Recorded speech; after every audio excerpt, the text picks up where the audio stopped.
So tell us now, can men and women, can boys and girls, can they be friends? Can the girl like have this confidence that, look, I'm just going to hang out with the guy, and you know, the girls, they're jealous of me. You know, they give me a problem. He's nice to me, actually. He praises me. He's always telling me sweet things. He's so nice, you know. I'm not going to do nothing with him. We're just hanging out. Can this happen? Is this I mean, can it happen? It's happening. Uh-huh.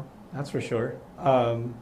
It shouldn't happen. That's also for sure. But can it be that we're just friends? Is it going to stay like, can boys and girls be friends? No. No, boys know that all too well. They won't admit it, but they know that very well.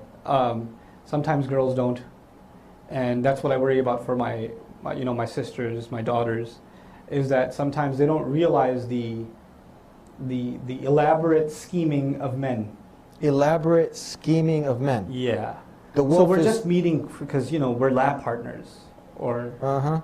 we're discussing a project at uh-huh. school, or the MSA, the convention. We're discussing Islam, and the sister won't see through it at all sometimes. And mm-hmm. actually, we have to raise the level of awareness and caution among our sisters, so that there's no harm. You're going to interact with men. That's going to happen, right? In the business world, in the school setting, at the work setting, it's going to happen. You are going to have interaction. But what are some guidelines that you have to respect that can make those interactions healthy as opposed to unhealthy? I actually personally believe we should have guided interactions between brothers and sisters, especially young boys and young girls, as they're coming up, guided by the elders, so they know how to respectfully interact with one another also. Because in this society, if we try to, for example, if I cut my daughters off and they don't ever talk to anybody else, right? Eventually they will go to college. Eventually they will go out in the workplace, or they'll go to the airport or travel or this and that, and there'll be other people around. I don't want them to be shocked when they see the outside world. Keeping our children in a bubble is not going to save them. But at the same time, letting them loose and saying, hey, do your thing, that's also insanity.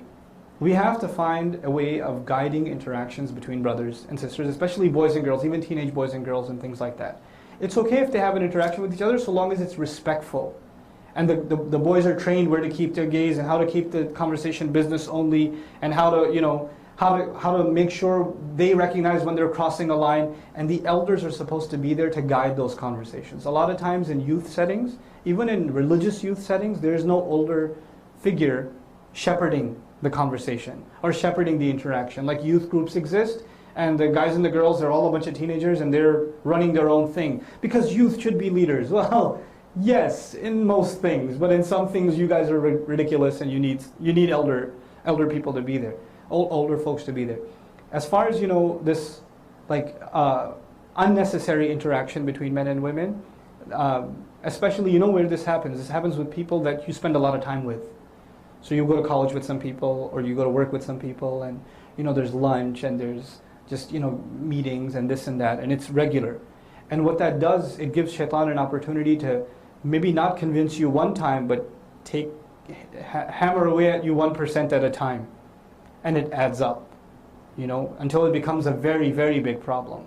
Just the other day, I got a phone call. It was one of the most, it was a very typical phone call. Usually I don't take these kind of phone calls, but this time I just said, I was in a bad mood, so I took it. So, guy calls me, says, I'm going to this college, and there's this girl, she takes all the classes I take. Actually, it's the other way around, I'm pretty sure, but that's nice that he put it that way, So she takes all the classes I take, yeah, uh-huh. And we discuss classes and work and career because she's in the same major. We've been talking for a couple of years. I haven't done anything wrong. I was like, yeah, sure you haven't. And then he says, but she just told me the other day that, she's considering a proposal. And my heart sunk. And I don't know what to do. What should I do? And this guy is like in just this deep shock that she proposed. Like, did you propose to her? He goes, no, we were just friends. I didn't realize we were more than that until she said there's a proposal. So the heart started getting attached. Yeah. And I said, dude, what do you want to do? You just told him like that? Yeah, said, what do you want to do? You want to marry her? Talk to her parents. Go. But there's already another proposal, and I think she likes the guy or something. I don't even see life is worth living anymore, and blah, blah, blah. And I was like, okay, here's the first thing you do. Go tell your parents. And he's like, 21, 22 years old. I tell him, go tell your parents. And he says, no, I can't, they'll kill me. And I said, okay, so you can't live without her, but you're not man enough to tell your parents. No. Why were you spending so much time with her? I just liked her, she was a real friend, she used to listen to me, blah, blah, blah, all this stuff. Look, if you're going to go around, did you know religiously, I asked him flat out, did you know religiously what you're doing is wrong? Going out with her and sitting and having fries at McDonald's is wrong. You knew that or no? Yeah. Well, now you know why Allah says don't do it. Because it hurts. You know? There are consequences of this in the akhirah, but emotionally people get scarred. People get really messed up. And they don't realize the price they pay emotionally even in this world. I would argue even, it's not fair to the people that these kinds of individuals will eventually marry. Because they're not emotionally attached purely to the person they married. Their mind is somewhere else and they're reminiscing about somebody else, you know, and it's not fair to another person. So even from an emotional point of view, it's unfair, you know. Yes.